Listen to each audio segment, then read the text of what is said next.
ثناء اللہ صاحب پانی پتی نے جب تفسیر مظہری لکھ رہے تھے اپنے شیخ مرزا مظہر جان جانان کے نام پر تفسیر لکھ رہے تھے، تو مرزا مظہر جان جانان کو کہا آپ بتائیں نا، آپ تو اولیاء اللہ میں سے، خضر زندہ ہے یا مردہ ہے؟ تو مرزا مظہر جانان صفت بصیر میں مراقب ہو گئے۔ صوفیاء کا ایک تناؤ دور ہوتا ہے صفت بصیر سے، اور کافی دیر بعد ہوش میں آئے اور فرمائے میں نے خضر علیہ السلام سے ملاقات کی، میں نے ان سے پوچھا، انہوں نے کہا میں مر چکا ہوں لیکن میں مرے ہوئے لوگوں سے افضل ہوں۔ ہمارے ایک ساتھی تھے، وہ ڈیر خا جواب ہے، کنڈورے پریشان دیستا ہوئی میں ڈیر خا جواب بڑھتا ہوں۔ مطلب یہ کہ دنیاوی موت اگر آئی بھی ہے تو حق تعالی جل وعلا نے ان کو ایسی زندگی اور ضرورت حیات کی عطا فرمائی کہ گاہ بگاہ دکھائی دیتے ہیں۔ اس سلسلے میں چند واقعات مجھ پر گزرے ہیں، وہ آپ کو سنانا چاہتا ہوں۔ سب سے پہلے واقعہ یہ تھا کہ میرے جو بھائی زمین پر تھے، جو پہلے سے یہاں لوگ رہ رہے وہ جانتے ہیں، 2 سال پہلے 1 سال پہلے مر گیا، اس کو سانپ نے ڈسا تھا، اور ہم ایک جگہ لے جا رہے تھے جہاں پر سانپ کے ڈسے کو دم کیا جاتا ہے۔ میری والدہ صاحبہ بھی تھی، وہ بہت رو رہی تھی۔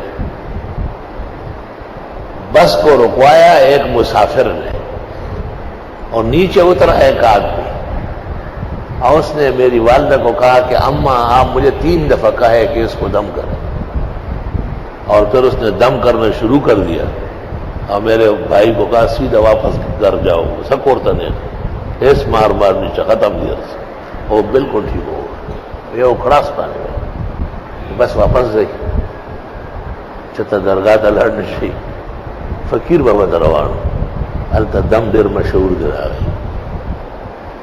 یہ ایک واقعہ تو اس زمانے میں جب اسکول پڑھتا تھا، اور بھائی کو چونکہ سامنے ڈسا تھا، وہاں ایک مزار ہے فقیر بابا علیہ الرحمت، وہ عام مزار ہے جیسے قبر ہوتی ہے، درخت کھڑے ہیں، وہاں ٹیلا میلا کچھ نہیں، کچی قبر ہے۔ ان کے جو بزرگ ہیں آس پاس وہ دم کرتے ہیں، اور اس سے آرام ہے۔ اس نے کہا پریدئی فقیر بابا نور فقیران نہ کھولے زئی کھولتا۔ دوسرا، یہ مینار ہم اس طرف بنا رہے تھے اور کنواں ادھر کھود رہے تھے، اور ہم بہت پریشان تھے۔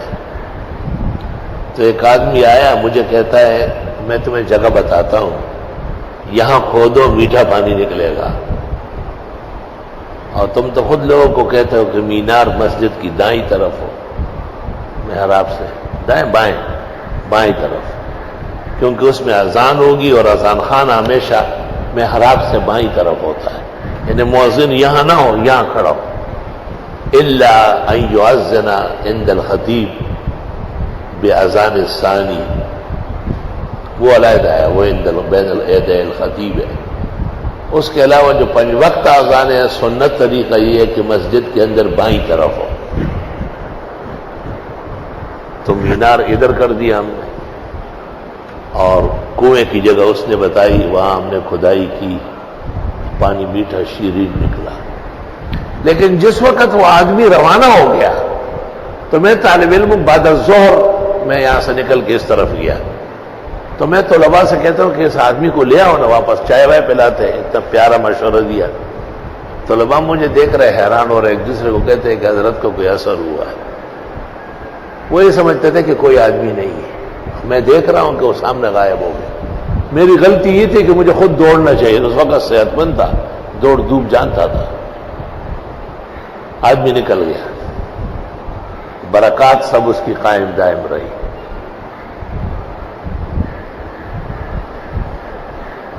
ایک جگہ میں امام تھا، وہاں یہ زرگر برادری آباد ہے، ان کے کچھ لڑکے میرے پاس آئے کہ ہمارے والد صاحب کو 14 سال ہو گئے جو لیٹے ہوئے ہیں، پیشاب پاخانہ وہی کرتا ہے۔ پورے گھر میں انسانی غلاظت کی ایک تعفن ہے، اور میری والدہ تقریباً دیوانی ہو گئی خدمت کر کے،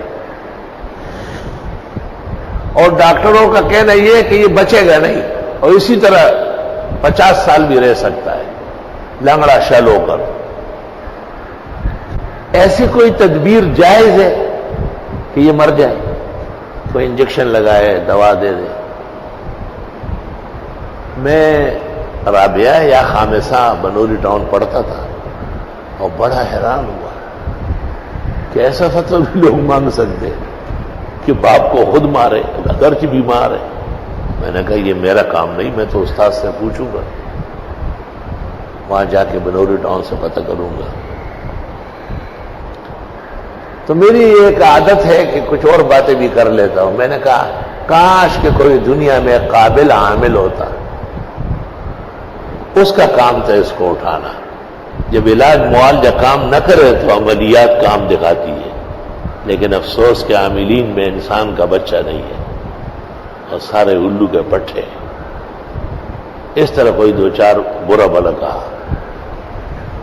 میں اس لڑکے سے بات کر رہا ہوں اور ایک مہمان آیا اور سامنے وضو خانے میں اس مسجد میں بیٹھ گیا اور وضو نہیں کر رہا ہے، مجھے دیکھ رہا ہے۔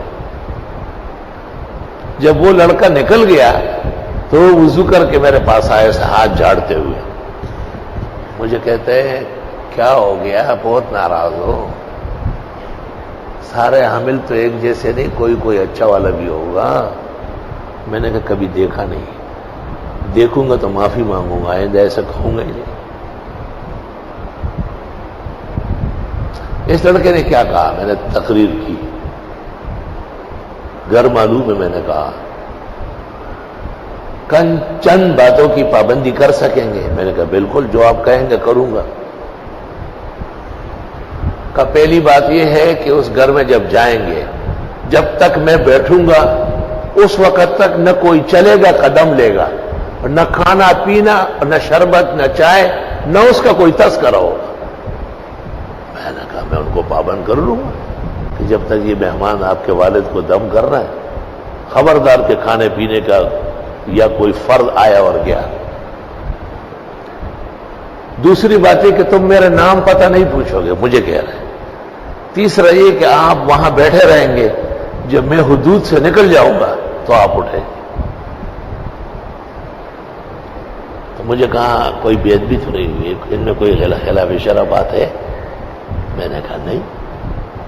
تو قرآن شریف لے آیا، مجھے کہا اس پہ ہاتھ رکھ کے کہا ہے۔ جب قرآن شریف لے آیا نا تو میں نے پیشانی پیٹی، میں نے کہا سکھ صاحب اقتدار بلاو شاید دیکھو پورا طاقت ہے وہ سردے ہو پوئی دے ٹول کار دے اس کا ہی اور وہ تڑل تو اس قرآن پہ ہاتھ رکھے۔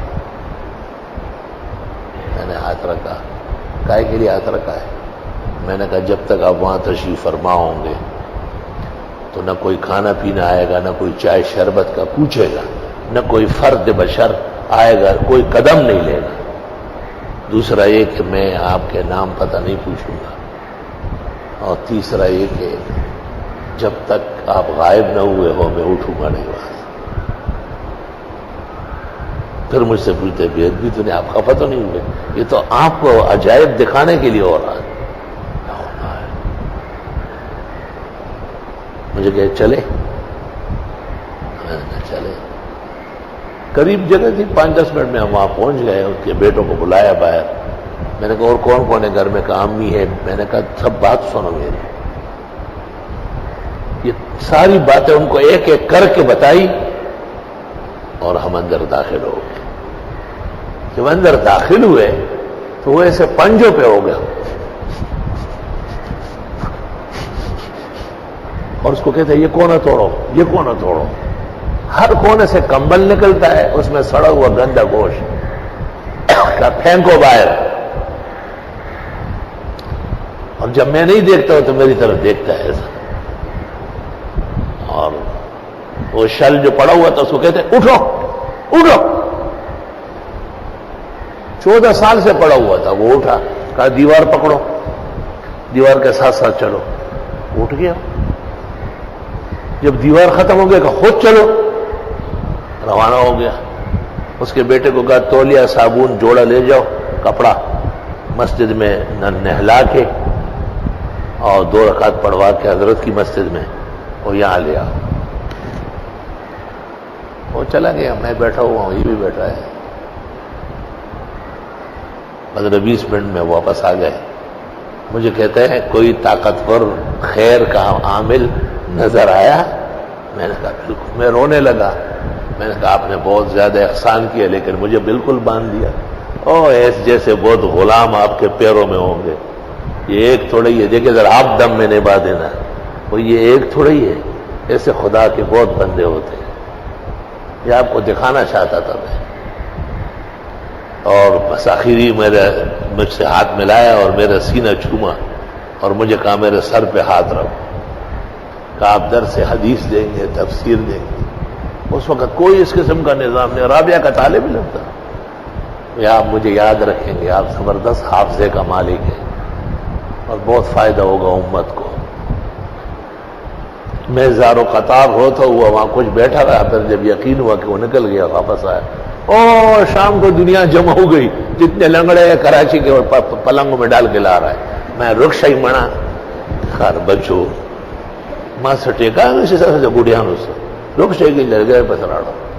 اس لیے مجھ سے تو ایک قابل قدر ہستی نکل گئی تھی. بہت غمگین تھا. استاد محترم مفتی ولی حسن نے کہا کہ میری بھی ایک بہت قیمتی خاتون بیمار ہے، سنا ہے آپ. میں نے کہا حضرت اس کا سننا ہی بھیانک ہے. میں کسی دن عرض کروں گا، مجھے معاف فرمائیں. تو میرا اپنا خیال یہ ہے کہ یہی خضر مختلف رنگوں میں ہے. یہ دنیا کے اعمال کی وجہ سے نہیں ہو سکتا ہے. اتنا چٹ پٹ و اتنے طاقت کے ساتھ ظاہر کرنا. اللہ رب العالمین نے حضرت خضر کو ایسے تکوینیات کے خزائن دیے ہیں. اور ایک واقعہ اور ہے. ان دنوں میں میری ترجیح موت خضر کو ہو گئی تھی اور باقاعدہ درس کے بعد مجھ سے لڑنے آیا. مجھے کہا آپ کی شان کے لائق نہیں ہے اس طرح بات ہے. میں جی یہ تو میں نے بعض بزرگوں پہ اعتماد کیا، کل میں دوبارہ درس دوں گا اور حیات ثابت کروں گا. کہ آپ کے استاد میں کوئی ممات کا قائل تھا؟ میں نے کہا نہیں. کہا بس اسی پہ قانے رہو. میں نے کہا نہیں ہوں، وعدہ کرتا